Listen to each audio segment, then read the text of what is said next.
Então, antes da gente prosseguir na configuração do NAT, nos laboratórios Cisco, a gente vai dar uma revisada aí no que é NAT e nos tipos de NAT que são mais usados. Então, antes de tudo, né, a gente tem que saber que tudo na internet tem que ter um endereço IP para se comunicar. Eu acho que todo mundo já sabe disso. Dois computadores na internet só se comunicam se ambos estiverem configurados com IPs públicos.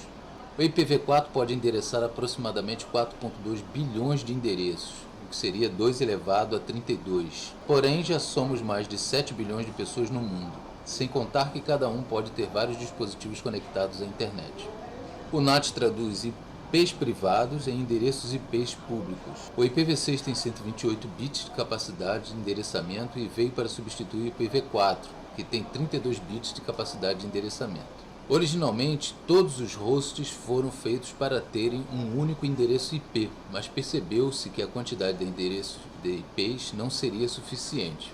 A coisa foi crescendo, a internet foi crescendo, a necessidade de IPs também foi crescendo. Chegou-se uma hora que esgotou-se a quantidade de IPs necessários para estabelecer comunicação entre os hosts. A solução foi criar grupos de endereços IPs que poderiam ser reutilizados, são chamados os IPs privados, que está descrito na RFC 1918, conhecidos como IPs privados e não são roteáveis na internet.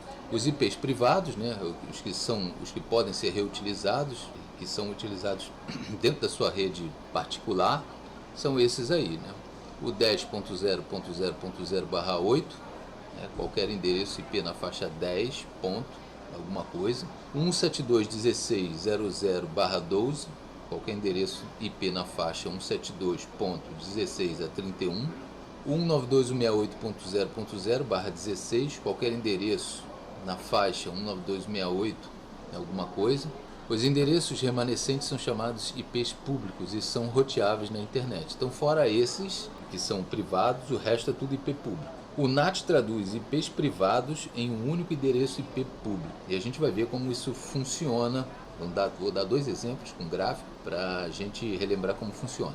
Bom, aqui está o primeiro gráfico, né, de exemplo, como o NAT funciona. Por exemplo, na sua casa, se você tem um roteador na sua casa, ele funciona exatamente dessa forma, né? Dentro da sua casa nós temos os IPs privados, que no caso aí está sendo exibido, né? No caso aí é o 192.168.0.0/24, né? Que vai te dar a possibilidade de você colocar até 254 aparelhos, 253, porque um vai ser para o gateway do roteador. Então você tem aí, né? No caso nós temos 5 aparelhos aí dentro de casa, um celular, um desktop, tablet, uma impressora e um laptop. E eles têm essa numeração de IP, 9268.0.10, 9268.0.11, 12, 13 e 14. E na interface do roteador virado dentro da casa, nós temos o 192.168.0.1, que é o gateway. Então, desse jeito aí, nós temos 5 para 1. A gente chama 5 para 1, ou seja, 5 IPs privados para um endereço público. E o endereço público dele é o 210.21.7.11. Nós temos a internet e lá os outros hosts, né, que tem IPs públicos, com os quais a gente vai querer conversar. Então, o roteador ele empresta o IP público dele, que a operadora empresta para você poder fazer essa conexão. E quando você quer se comunicar com algum outro host da internet, você usa esse IP público.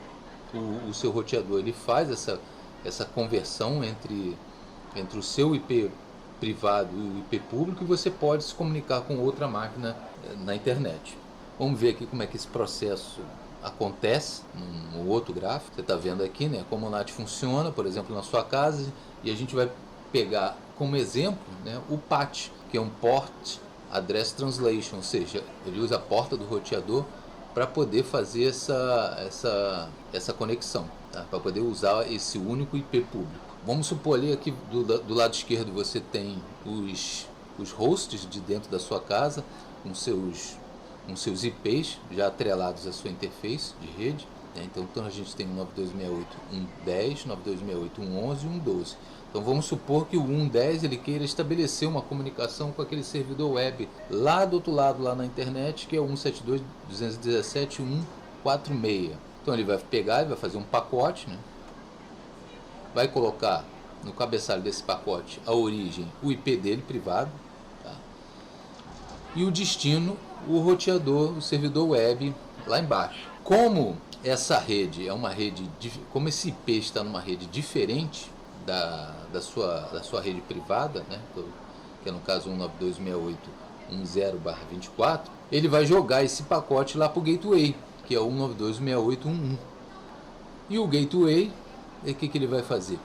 Ele vai estabelecer uma porta para esse IP, vai fazer uma tabela e nessa tabela ele vai registrar lá que para se comunicar com 192.168.1.10 ele vai usar a porta lá 4.500. Então ele pega, abre o pacote, vai substituir o IP de origem pelo IP público dele. Olha lá, ele vai substituir o origem na porta 4.500. Ele pegou o IP, tirou o IP privado e colocou o IP público lá na porta 4.500 que ele já estabeleceu.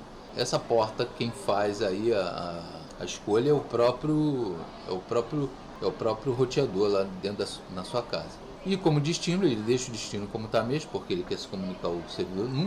O IP de destino não é alterado, né? O IP de destino não é alterado. Chegou lá no servidor web, ele vai enviar a resposta, a origem é o IP dele e o destino ele vai mandar para o IP público do roteador da sua casa, que é o 98.117.53.254, na porta 4.500. Quando chegar na porta 4.500, o seu roteador aí privado, seu roteador de dentro de casa, ele vai pegar, vai dar uma olhadinha lá na sua tabelinha de portas, né? O seu mapeamento de portas e IPs, e vai ver que quem responde pela porta 4.500 é o IP 192.168.1.10.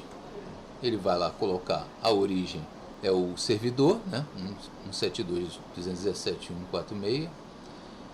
E agora, como ele sabe que ele recebeu o pacote na porta 4.500, ele vai jogar lá para 192.168.1.10 e ele não vai se confundir com as outras máquinas da sua rede privada. E é assim que o NAT funciona,